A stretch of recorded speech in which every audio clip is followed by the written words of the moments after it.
Hey there, Coach Tony here. You probably recognize me as the 3-time Most Hustle winner for my middle school basketball teams. You know, people ask me questions all the time. Hey Tony, how do you jump so high? Hey Tony, what's your skincare routine look like? Hey Tony, why do you mix Gatorade powder with chocolate milk? But without a doubt, the question I get the most is this. Hey Tony, what's God's purpose for my life? It's a great question, an important question. And it's why today I've decided to hang up the shoes, pick up the whistle, and help you figure this out. So let's get to work. Every one of us is perfectly designed for a purpose.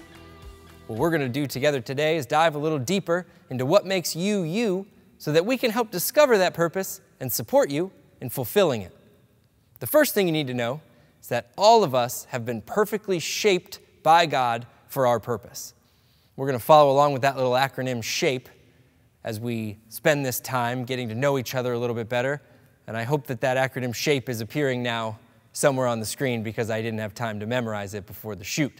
But if I had to guess, I would say it's something like shoe size, hat size, avatar, peanut butter, and energy. Just if I got one of those wrong, just fix it in post. We'll just fix it in post.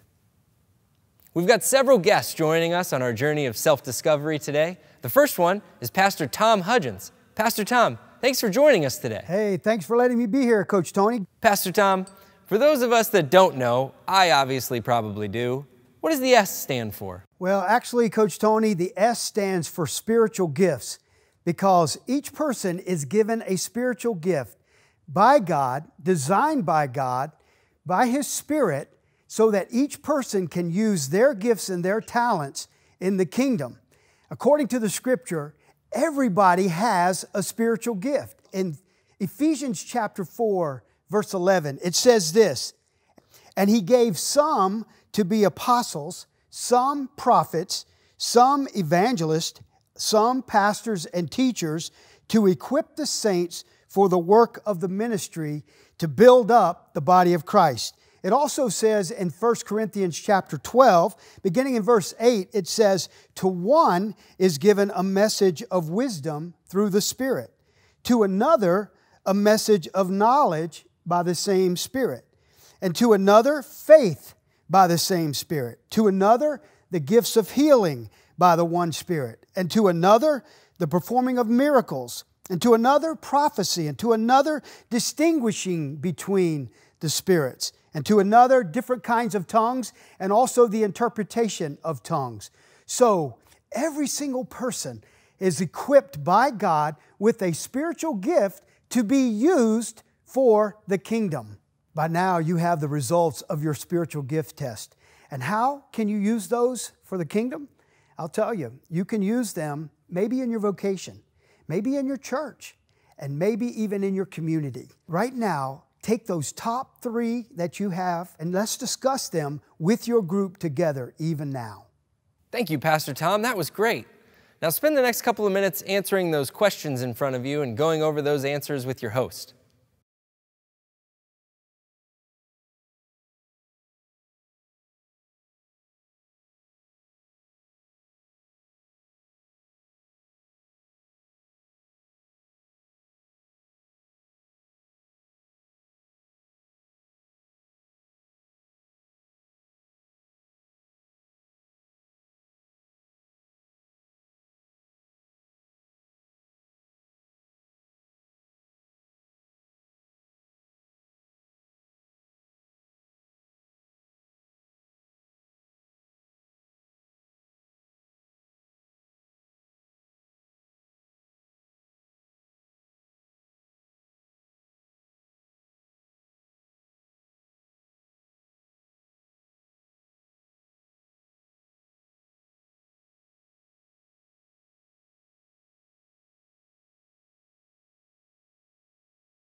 Our next guest on our journey of self-realization is Stephanie Shermetta, MD, Esquire.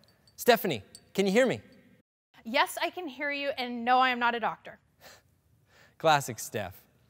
What can you tell us about how or why our hat size matters when it comes to our purpose in life? Well, actually, Coach Tony, your hat size doesn't matter at all. H actually stands for heart. See, different people are passionate about different things. What excites and motivates you might not be what excites and motivates me. So what do you have a heart for? Maybe it's social justice. Maybe it's evangelism, children, music, sports, maybe even politics. The opportunities and the possibilities are endless. So take some time right now to think about things that you're passionate about and that excite you. Thanks, Stephanie. You know, I've never had a doctor actually confirm this, but I'm pretty sure my heart is the shape of a basketball. Anyway, spend the next couple of minutes answering those questions in front of you and going over those answers with your host.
Our next guest is a bit of a celebrity.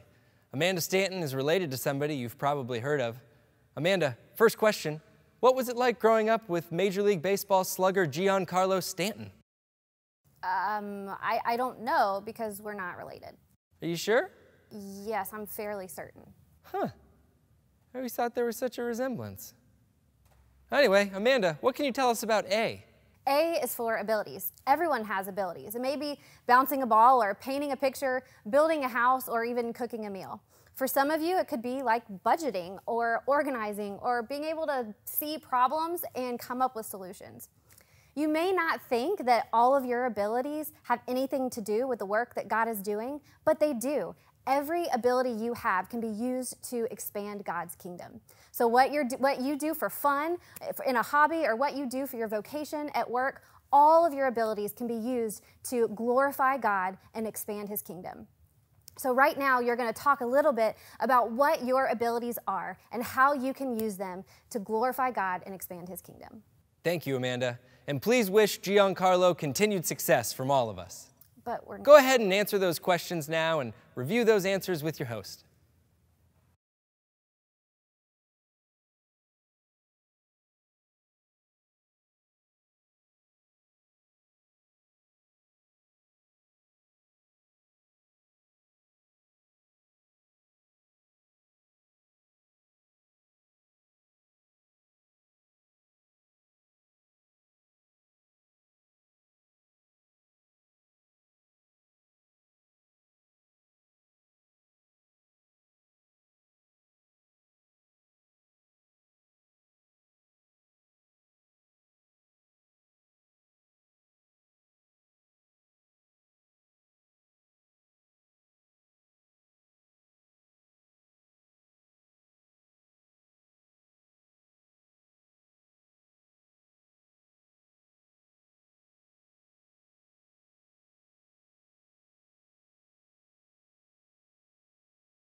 Our next guest needs no introduction.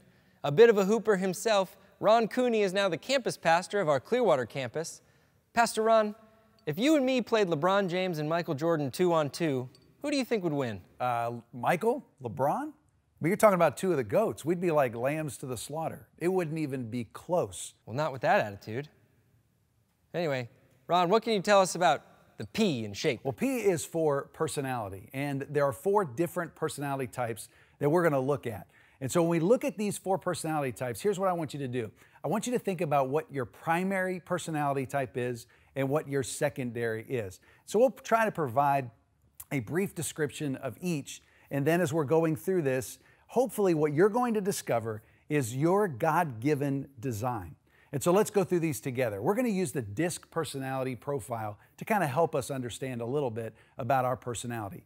The D is for dominant. And so when you think about the word dominant, I want you to think of the color red. If you're thinking of an animal, I want you to think of a lion. Maybe if you're thinking of a bird, you're thinking of an eagle. Because a person with a dominant personality is a type of person that knows there's a decision that needs to be made, and they are going to be the ones who do it. I heard just this week that every day we make 35,000 decisions. A person who has a dominant personality is somebody who makes those decisions before lunch. I mean, they are quick thinking, they're goal-oriented, they love to be the ones who are in charge, who are making the decisions and providing the direction and leadership for an organization, a family, and overall just in their life. And so when you think about a dominant personality, I want you to think about the tagline, be brief, be bright, and be gone. You want to be brief, you got to be quick about it. You want to be bright, I want you to be articulate, I want you to be quick. But then I need you to be gone because I got other decisions that I need to be making today, and I need you to get out of my way because we're going to make these decisions together. Now, the I is somebody who is influencing. An influencer, I want you to think about the color yellow. I also want you to think about an animal. You're going to think about an otter or a bird. You're going to think about a parrot. This is somebody who loves to have a good time. They get their energy by being around people. So if you were going to go to a party, the yellows, the eyes, they're going to be in the center of the room, and their goal for the evening is going to be to talk to as many people as they can. These aren't going to be long conversations. These are going to be short, quick conversations to get to the point. An I is somebody that you would love to be around because they've never met a stranger. They have a ton of BFFs, they have a lot of best friends, and they love to get along with people. Now, your S's, this is the D-I-S-C, so S's, your S's are your steady people. These are the people that are like counselors. They focus and their value is harmony among relationships. So your D is somebody who wants to get the job done. Your I is somebody who wants to have a good time as we get the job done. But your S is somebody who wants to make sure that we're okay as we're doing the work to get the job done. So if you're thinking of a color, you're thinking of green. If you're thinking of an animal, you're thinking of a Labrador Retriever. Maybe you're thinking of a gazelle, maybe a bird, you're thinking of a dove, because they are concerned about making sure that we're okay as we get the job done. And their color is green. Now, the last one that we're going to look at is C. Now, this type of person is a compliant person. They're really concerned about the details. They love spreadsheets. They love numbers. They want to get as much of the information as possible so that they can make a decision, because they need all of the information before they make a decision to move forward. So their color is blue. You want to think about an owl. Maybe you're thinking about a beaver. This is someone who is very detail-oriented. They don't need to be the smartest person in the room, but they want to make sure that the smartest people are in the room so that they can make a decision. Now, a blue person, a C, is going to give you 2 minutes, or they'll give you 2 hours. It doesn't matter, as long as we can get the information that we need to make the right decision. Now, here are a couple of challenges, some nuances of these personalities that you want to consider as you think about your personality type. Now, a D and I, these two personality types, are one-way communicators. That means that they do most of the talking, but they do it for different reasons. A red personality type, dominant personality, they do it because they're the ones who are going to make a decision. So they're going to do most of the talking. Your I's do it because They love to share stories. They love talking with people. They love to be involved and be a part of what's going on. Your S's and C's are two-way communicators. So your greens, they love to communicate because in order to make sure we're okay, you need to be heard. You need to be listened to. A C, they're two-way communicators because again, they want to make sure that this is done right. Now here's the thing, when you think about your personality types, there are strengths to each personality, but there are also growth areas. Because D and I's are one-way communicators, they tend not to be good listeners. People who have a dominant personality can walk over people. They don't take the time to listen to what others have to say. I's, they can do all the talking and forget that, you know what? Somebody else might have a story as well. Now, your S's and C's, the challenges that come with them are the fact that an S might tolerate not getting the job done well because they want to make sure the relationship is okay. Oftentimes, even S's can be walked on. People can use them or take advantage of them. That's some of the challenges that come with that personality. And then if you think about, if you're a detail-oriented person, I mean, how often do you have all of the information before you make a decision? I mean, in life, that rarely ever happens, if ever. And so when we think about the different personality types, there are strengths, there are growth areas for each. And so right now, take a moment to consider what your primary personality type is and then what your secondary personality type is. And as you do this, you're going to learn a lot about yourself and others in the process. Thank you, Ron. Fun fact, I am actually the only person in the world whose primary color is orange, because basketball. Take some time to answer those questions now and go over the answers with your host.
Well, it's the fourth quarter now, and there's no one I'd rather have in the clutch than my good friend, Danny Bennett. Actually, I've always meant to ask you, is it pronounced Danny or is it pronounced Daney? Hey, Coach, Danny's perfectly fine. Anyone ever call you the Dane Man or Great Dane? Really not sure that they have. You're the first. Well, Dane Train, what can you tell us about E? Well, what I can say about E is this. E stands for experiences. Your experiences is one of the ways that God shapes you. Now, we'd all like to have great experiences, but sometimes God allows painful experiences to come into our lives. Sometimes we bring those painful experiences on our own. Other times they just happen in our life because we live in a broken world. But here's what you can do. You can use those painful experiences to help others. In fact, God never wastes a hurt. There was a point in my wife's life and mine when we were young, just married, and it was time for us to start having kids. And at that moment, we hit a roadblock. We hit a painful experience because we went through a couple of different miscarriages. In fact, there was a time in our lives where we thought we would never be able to have children. However, today, we have 2 of our own. Now, God's used that painful experience for us to help other couples and to encourage them as well.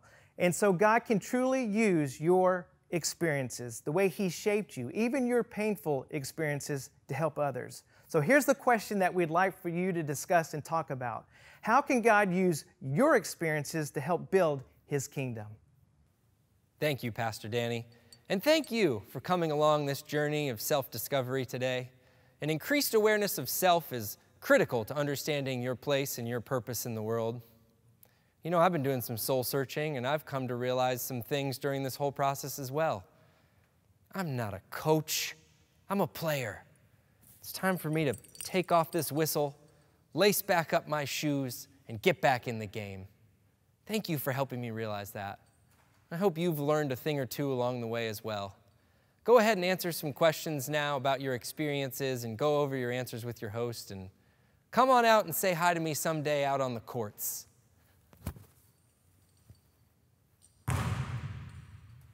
Where I belong.